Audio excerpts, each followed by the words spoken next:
What's up, guys? Welcome back to the channel. We're going to take a look at Xbox Remote Play here on the Steam Deck. So I'll be streaming my Series X in this video. This is with a fairly new app, XBPlay, over on Steam. We're going to take a look at that. This isn't a free way, but I think it's one of the best and easiest ways to do Xbox Remote Play on the Steam Deck. There are free ways out there, but in this video, we're going to concentrate on this new app here. So XBPlay in Steam is $6.99. And I think as you'll see in this video, as we go over the features and how this works, it's really worth the $5 or $6 or $7 depending on your area to grab this up and use it if you're really interested in Xbox Remote Play. And it also covers cloud and being an extra controller as well, which we'll take a quick look at here. So let's get into it a little bit more. Of course, on your Xbox, you are going to want to make sure that Remote Play is enabled and that rest mode is enabled, not fully shutting down the Xbox.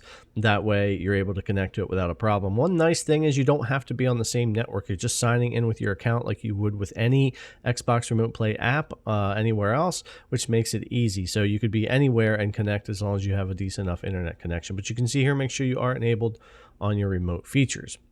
Now, as far as on the Steam Deck itself, like I said, I have grabbed up this new XBPlay app. So we'll go ahead in here and open this up. Now, one thing to note, don't force any compatibility layers with this. Just leave it left alone in properties. Otherwise, you could have issues with launching it. And it does come up with a pop-up to let you know that the first time that you launch it, but I wanted to mention it here as well. And as far as my controller layout for XBPlay, I'm just using the official layout for XBPlay, which has worked fine for me so far in all the games that I've tested. But of course, there's a ton you can do to modify your controls here. So let's go ahead and get launched in, and we'll take a look at the app and how that's working and some of the settings and stuff that you can get into. It's much more robust than just the native app over on the PC or however else you might have done Xbox Remote Play. So you can see here, I do want to mention that if you're on the 90 Hertz OLED, cut that down to 60 Hertz.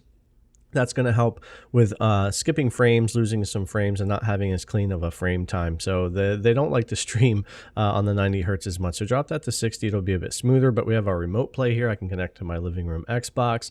We have cloud play. So Xbox Cloud Gaming is included inside this app as well. If you want to use that and have some more capabilities there, you could use this as a gamepad only for your Xbox, or you could build your whole on-screen touch layout. They do have default ones already set up to use that you'll see in the video, but it's pretty neat that you can go in and customize your own layout as well and then use that for remote play. So a pretty robust app actually when it comes to it, especially for the price, I think. And you'll see some more settings a little bit later on in the video. Now, as we get connected to my Xbox Series X here, you'll see the touch controls were up until I moved the controller around. Also, if I don't touch the screen for 30 seconds, they'll disappear. That's the way I have it set up, but you can change that. And it shows all of your information up there. And I'll leave the Steam Deck stats up. But if we touch the screen and bring up the options, we have a lot more options than we would have with the native app offered by Xbox, which is pretty cool here. So you can see all the different things for enabling the mic and pressing guide and settings, and a lot more in here when it comes to being able to adjust your display, your actual bit rate, the resolution you're streaming at. A lot of things that we don't have control over otherwise in other apps is all here in XBPlay and works really well so that you can fine tune the experience to try to get it to the best you can for your particular network and setup. So I do like having all these options over just the workarounds of trying to get the original methods to work and just streaming it straight up, where I've actually had a lot more difficulty there. Now, on another device, Clarity Boost might be very useful, although on the Steam Deck for me, I haven't really needed to bother with that. But of course, buying this on Steam, you could use this on some of your other handhelds or PC or anywhere else and have more control over your Xbox Remote Play experience. So not just for the Steam Deck, but could be useful for you in other areas as well. So pretty good when it comes to a lot of settings and things you can do to tweak the experience and get this working well, especially when it comes to input latency, because you want to get that dialed down the best that you can. All right, so let's get into like some more of the gameplay and stuff here. Now, just like my Chiaki video for PS5, I am on my secondary network over here at my recording spot. So it's not even the best connection. However, Remote Play and Cloud have actually worked really well for me here with this app and being connected to my Xbox. And using Assassin's Creed Mirage here just as an example, kind of panning around the screen, where of course you can get some frame loss in streams and it could get a little stuttery. Those are very minimum here, minimal with this app when you kind of pan around in game worlds and are playing the way I've got it set up so far anyway.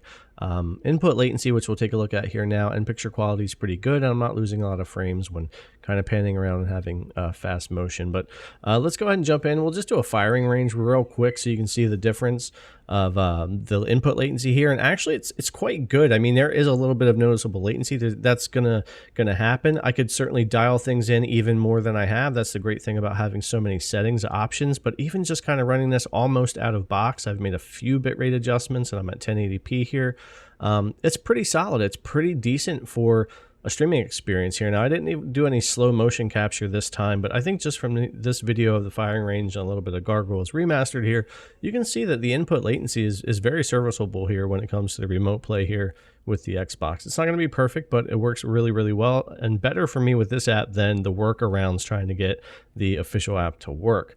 Let's go ahead and take a quick look at Cloud Play. Now, I do prefer the layout of the browser method that I have on here for Xbox Cloud Gaming. It's just a little bit cleaner. However, everything's here. Recent games you've played, popular games from the popular list, and then all games. It just doesn't have quite the breakdown and nicer UI that you actually get over on official browser support here on the deck. But it is included in the app, and once you're into a game, I do feel like it does a better job. I get a fairly clean picture quality, and I swear input latency does feel better with XBPlay than trying to do this natively through the browser. It's not as good as remote play for me, obviously. Being on my home network from my console feels better and looks a little bit better, but Xbox Cloud Gaming actually works really well, at least for me so far, through this app, giving me another way to experience Xbox Cloud Gaming other than just using like the Google browser or whatever here on the Steam Deck. So pretty cool that it's got all that built in. I didn't get into the additional gamepad support there, but it does seem to work pretty well. And of course, we've got the ability to customize those touch controls and a ton of settings you can get into to adjust the experience for you for your home network. So all in all, I think this is a great package for the price on Steam to get Xbox Cloud Gaming, but more importantly, a decent, more robust remote play option for your Xbox Series X or S that you might want to stream to your Steam Deck. All right, guys, thanks a lot for coming to check out the video. As always, I really appreciate it, and I'll see you in the next one.